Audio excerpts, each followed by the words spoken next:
in this strategy. For example, you have the digital by default. We strive to change all the manual work and the paperwork into digital platforms, so we achieve effectiveness and efficiency. Also, we strive to achieve technical excellence, which means that we strive to get to the up-to-date knowledge and the most updated knowledge that we can have, so we can offer an excellent service to our customers. Growth engines, which means that from the name, we are thinking in an entrepreneurial kind of way. So we seek to find the opportunity, like what you do, to catch the big fish.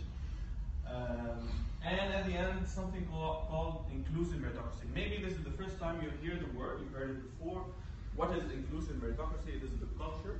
From the name, it is inclusive merits. Inclusive meritocracy. Inclusive means like the all-inclusive package you get in a hotel.